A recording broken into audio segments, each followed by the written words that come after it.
जैसे कि last episode में देखा था, वो क्रिमिनल मैक्स की मॉम को मारने के लिए उसके रूम के बाहर आ जाता है, लेकिन वो क्रिमिनल वहां पर ज्यादा कुछ कर पाता है इससे पहले वहां पर ब्लार्क आ जाता है और ब्लार्क अपना स्पेयर उस क्रिमिनल के आर पार कर देता है और उससे बोलता है अगर तुम मरना नहीं चाहते तो अपने मुंह को बंद रखना। वो क्रिमिनल हैरानी से अपने मन में सोचता है ये तो एक समन किया हुआ मोस्टर है, मैक्स तो यहाँ पर आसपास भी नहीं, आखिर फिर ये मोस्टर यहाँ पर कैसे आ गया। ये सोचकर वो क्रिमिनल ब्लार्क से बोलता है प्लीज 1 मिनट रुको, मैं तुम्हें सब कुछ समझाने के लिए तैयार हूँ। ब्लार्क उससे बोलता है मैं तुमसे कुछ भी नहीं पूछने वाला, बल्कि हमारा लॉर्ड खुद पर्सनली तुमसे क्वेश्चन पूछेगा। इसके बाद सीन चेंज होता है, हम पेंथिन के अंदर का सीन देखते हैं। वहाँ पर एक बहुत बड़ा तालाब होता है और तभी वहाँ पर एक बहुत बड़ा ब्लास्ट होता है और उस ब्लास्ट में से एक बहुत बड़ा पाइथन बाहर निकल आता है और उसके सिर के ऊपर हमारा हीरो मैक्स खड़ा होता है। सिस्टम मैक्स को बताता है तुम्हारा डिमोनिक ड्रैगन ओशन वाला जो मिशन है वो कंप्लीट हो चुका है और पेंथिन की जो एडवेट रेट है वो 99 हो चुकी है और रिवॉर्ड में तुम्हारी एब्सोल्यूट मैजिकल बॉडी है वो पूरी तरह से फ्री हो गई है। और फिर हम मैक्स को देखते हैं, मैक्स की एब्सोल्यूट मैजिकल बॉडी फ्री होने के कारण उसके बाल होते हैं वो व्हाइट हो जाती है। मैक्स बोलता है फाइनली मैं पुराने दिनों के अंदर वापिस आ गया और तभी ब्लार्क माइंड टू माइंड मैक्स से बोलता है लॉर्ड मैंने फाइनली उस चूहे को पकड़ लिया जो ग्रेट लेडी को नुकसान पहुंचाना चाहता था। ये सुनकर मैक्स बोलते हैं क्या तुमने उस कमीने को पकड़ लिया है, तुमने काफी अच्छा काम किया है। इसके बाद हम पेंथिन के अंदर ब्लार्क आयरन कासल का सीन देखते हैं, वहाँ पर उस क्रिमिनल को कैद करके रखा होता है। वो क्रिमिनल हैरानी से अपने मन में बोलता है आखिर ये कौन सी जगह है और तभी उसे वहाँ पर किसी की आने की आवाज सुनाई देती है और फिर वहाँ पर मैक्स आ जाता है। पेंथिन के अंदर जितने भी डिमोनिक बीस्ट होते हैं वो सभी मैक्स से बोलते हैं डीमन लॉर्ड आपकी जय हो, हम आपकी पूजा करते हैं, प्लीज हमें यहाँ से आजाद करवा दे।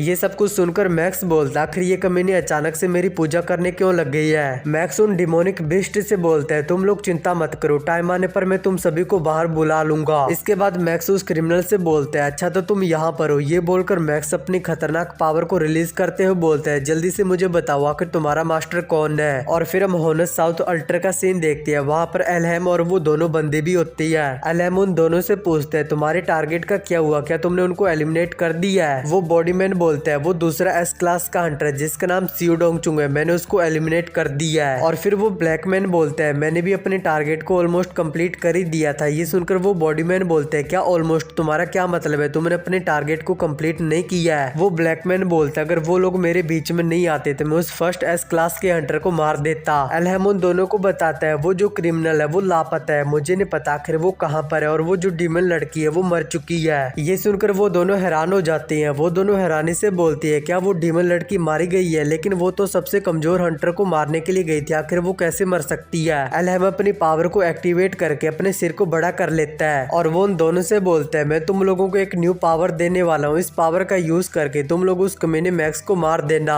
ये बोलकर एलहेम उन दोनों को एक न्यू पावर दे देता है जिसका नाम अथॉरिटी ऑफ अपासल होता है। इसके बाद सीन चेंज होता है, हम हॉस्पिटल का सीन देखते हैं जहाँ पर ली चांगसी को अब धीरे धीरे होश आ रहा होता है। इसे देखकर ली चांगसी के क्लैन का एक बंदा एक लड़की से बोलता है जल्दी से यहाँ पर डॉक्टर को बुलाओ और चेयरमैन को इसके बारे में इन्फॉर्म कर देना कि लीडर जाग चुकी है। वो लड़की बोलती है ठीक है। ली चांगसी को फाइनली होश आ जाता है, वो बोलती है आखिर मैं कहाँ पर हूँ। ली चांगसी के पास एक लड़की खड़ी होती है, वो उससे बोलती है लीडर क्या तुम ठीक हो, आपने अपनी पूरी पावर का यूज कर लिया था इसलिए आपको एक और शौक लगा था जिसके कारण आप बेहोश हो गए थे। ली चांगसिक जल्दी से खड़ी होकर बैठ जाती है। वो लड़की ली चांगसिक से बोलती है लीडर आपको इस तरह से हिलना नहीं चाहिए। ली चांगसिक उससे बोलती है क्या मुझे और शौक लगा था, ये कितनी ज्यादा शर्म की बात है। और फिर ली चांगसिक एक बंदे से पूछती है आखिर बैक हेरिन कहाँ पर है, तो वो बंदा ली चांगसिक को बताता है कि बैक हेरिन है वो सियो डोंगचू के पास गई है। जैसे ही वो बंदा ये बोलता है तो उसके साथ वाला बंदा उससे बोलता है तुम्हें लीडर के सामने ऐसी बात नहीं करनी चाहिए, हमें लीडर को ये सब कुछ नहीं बताना है। ये सुनकर ली चांगसिक उन लोगों से पूछती है आखिर तुम लोग किस बारे में बात कर रहे हो, क्या सियो डोंगचू को कुछ हो गया, आखिर बैक हेरिन उसके पास क्यों गई है। आगे से वो दोनों बंदे उदास हो जाते हैं। वो ली चांगसिक को बताते हैं कि जिस तरह से आपके ऊपर किसी अनोन बंदे ने अटैक किया था ठीक वैसे ही सियो डोंगचू के ऊपर भी किसी अनोन बंदे ने अटैक कर दिया था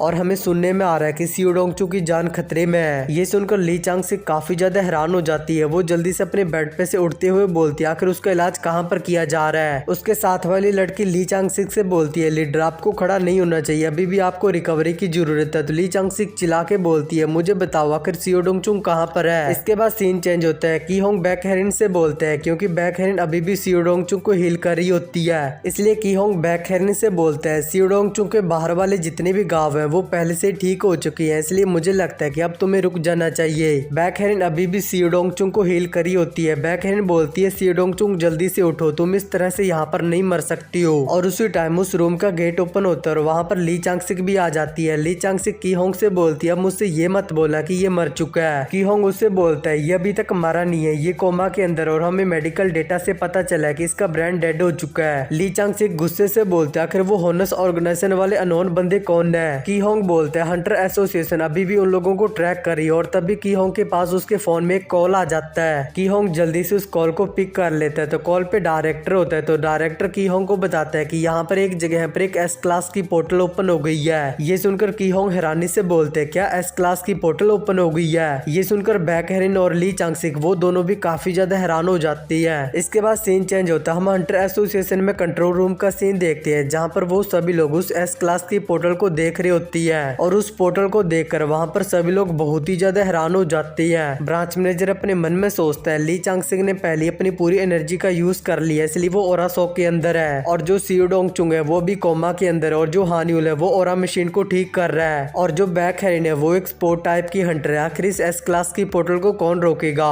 ये सोचकर ब्रांच मैनेजर चिल्ला के वहाँ पर सभी लोगों से बोलते हैं अब से यहाँ पर रेड अलर्ट जारी किया जा रहा है और हंटर एसोसिएशन में जितने भी हंटर है उन सभी को इकट्ठा कर लो। तो ब्रांच मैनेजर की बात सुनकर वहाँ पर सभी लोग अपने अपने काम लग जाती है और फिर सीन चेंज होता है, हम ब्लैक आयरन कासल का सीन देखते हैं जहाँ पर उस क्रिमिनल की आंखों से काफी सारी एनर्जी निकल रही होती है क्योंकि मैक्स अपनी पावर का यूज करके उस क्रिमिनल की सारी मेमोरीज को देख रहा होता है। मैक्स अपनी पावर का यूज करने के बाद उस क्रिमिनल की सारी मेमोरी को देख लेता है। उस क्रिमिनल की पूरी मेमोरी देखने के बाद मैक्स बोलता है अच्छा तो तुम्हारा बॉस वो आंख वाला बंदा है। और फिर सीन चेंज होता है, हम सड़क का सीन देखते हैं, वहाँ पर काफी ज्यादा ट्रैफिक होता है। वहाँ पर एक लड़की न्यूज रिपोर्टिंग दे रही होती है कि यहाँ पर सड़क पर बहुत ज्यादा ट्रैफिक है क्योंकि जब से वो एस क्लास का पोर्टल ओपन हुआ है तो यहाँ के जितने भी लोग हैं वो उस पोर्टल से बचने के लिए सिटी को छोड़कर बाहर की तरफ जा रहे हैं इसलिए यहाँ पर बहुत ज्यादा ट्रैफिक है। और दूसरी तरफ जो गाड़ियां जा रही हैं जिनका कोई एंड नहीं है उन सभी में हंटर है वो सभी उस एस क्लास की पोर्टल के पास जा रही है क्योंकि फिलहाल के लिए जो फर्स्ट और सेकंड एस क्लास के हंटर है यानी कि सीओ डोंगचुंग और ली चांगसिक वो भी घायल है इसलिए वो लोग इस एस क्लास की पोर्टल को क्लियर नहीं कर सकते हैं और फिलहाल के लिए एसोसिएशन भी इस पर कोई भी रिस्पॉन्स नहीं दे रहा है। इसके बाद हम मैक्स के घर का सीन देखते हैं जहाँ पर मैक्स की सिस्टर जिसू एक बड़े से बैग को रेडी कर लेती है। मैक्स की मॉम जिसू से बोलती है जिसू आखिर तुमने इतने बड़े बैग को तैयार क्यों किया है। जिसू बोलती है मॉम हमें जल्दी से यहाँ से निकलना होगा क्योंकि बाहर एकदम से तबाही मची हुई है। ये सुनकर मैक्स की मॉम को गुस्सा आ जाता है और वो जिसू को मारने के लिए रेडी होते हुए बोलती है तुम्हारा बड़ा भाई अभी तक घर पर नहीं आया और तुम यहाँ से भागना चाहती हो। जिसू बोलती है मॉम आखिर तुम बड़े भाई की चिंता क्यों कर रही हो, क्या तुमने उसे मॉन्स्टरों को हराते हुए नहीं देखा, वो एक एस क्लास का हंटर है। लेकिन तभी उन दोनों को अपने पीछे एक आवाज सुनाई देती है, वहाँ पर मैक्स आ जाता है। मैक्स को देखकर मैक्स की मॉम बोलती है मैक्स आखिर तुम्हारे बालों को क्या हो गया, क्या तुमने अपने बालों को कलर करवाया है। मैक्स बोलता आखिर तुम लोग किस कलर के बारे में बात कर रहे हो और तुम लोग कहाँ पर जा रही हो। जिसू मैक्स से बोलती है यहाँ पर एक एस क्लास का पोर्टल ओपन हो चुका है तो ये जगह खतरे से खाली नहीं है इसलिए मैंने अपना सामान पैक कर लिया, अगर तुम भी हमारे साथ जाना चाहते हो तुम भी अपना सामान पैक कर लो। ये सुनकर मैक्स अपनी मॉम से बोलते हैं मॉम मैं आपको कुछ बताना चाहता हूँ। तो मैक्स की मॉम बोलती है हाँ बेटा मुझे बताओ आखिर तुम मुझसे क्या बताना चाहते हो। मैक्स अपनी मॉम को बताता है कि मॉम तुम और जिसू इसी घर में रहना, पूरे कोरिया में यही जगह है जो सबसे ज्यादा सेफ है, मैं यही बताने के लिए घर वापिस आया हूँ। और जैसा कि जिसू ने कहा था कि मैं मॉन्स्टरों को मारने में कितना ज्यादा एक्सपर्ट हूँ, मैं अभी उन मॉन्स्टरों को मार के वापिस आता हूँ। ये सुनकर मैक्स की मॉम बोलती है ठीक है। इसके बाद मैक्स अपनी खतरनाक एनर्जी को रिलीज करते हुए बोलता है मेरे जाने का टाइम आ गया है। इसके बाद ये वाला एपिसोड होता है यहाँ पर एंड। नेक्स्ट एपिसोड बहुत ज्यादा फाड़ू होने वाला है क्योंकि मैक्स अकेला उस एस क्लास की पोर्टल के अंदर जाने वाला है। तो मिलते हैं नेक्स्ट वीडियो में, बाय बाय। पहले तो मैं इस वीडियो को यहीं पर एंड करने वाला था लेकिन फिर मैंने सोचा भैया 9 मिनट का बना ही देते हैं, इसलिए मैं तुम लोगों को बता रहा हूँ कि जिस दिन मैं ये वीडियो बना रहा हूँ उस दिन मैंने हिलाया था और अपने कपड़े से मैंने स्पम्प को साफ किया था यानी कि अपने बच्चे को मारा था। तो कमेंट में जरूर बताना कि तुम लोगों ने आज हिलाया था या फिर नहीं। और साला में ये क्या बकवास मार रहा हूँ कुछ भी। मिलते हैं नेक्स्ट वीडियो में, बाय बाय।